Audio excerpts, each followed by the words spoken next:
Hello, it's Friday the 26th. I'm FxPlew and this is the market brief. Now, as we know, the economy will be pretty central to the election campaigning in the UK. However, policies suggest very little difference in performance is likely to come. Weak growth is forecast regardless of the election result, but Hunt would certainly not be planning any tax cuts if there wasn't an election later this year. In reality, public services need a lot more investment. The lack of funding has taken a toll that cannot be corrected by cutting tax, and there are many places for tax revenues to be deployed that would be better than returning it to the taxpayer pockets. Labour is making a lot of noise about scrapping the non-dom tax status, which is clearly a bit of a dig about Sunak's wife, but any tax revenues to be gained there will be swallowed up at least twice, if not three times, with other spending plans.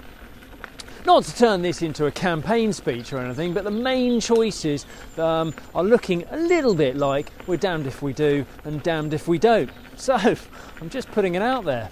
Parliamentary Plew, it's got a ring to it. Plew for PM even, eh? Anyway, over in the US we had Q4 GDP data. That showed that the US economy is ploughing ahead pretty nicely. That posted 3.3% growth between October and December.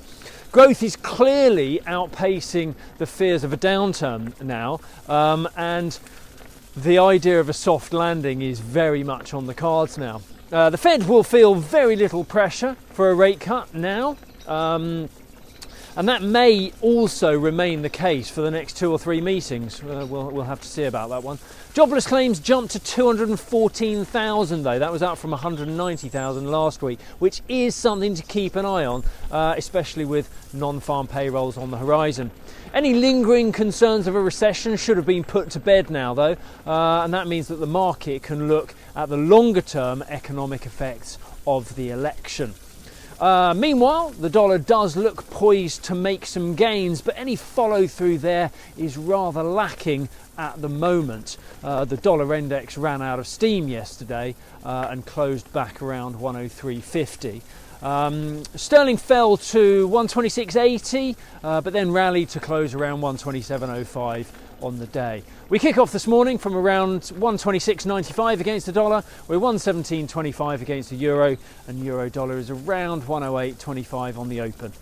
That's it from me. Thanks very much for joining me this week. It's been a fun one with all the political bants. Have a great weekend. Join me again on Monday. If you do not have a clue, then just tweet through and ask FxPlew.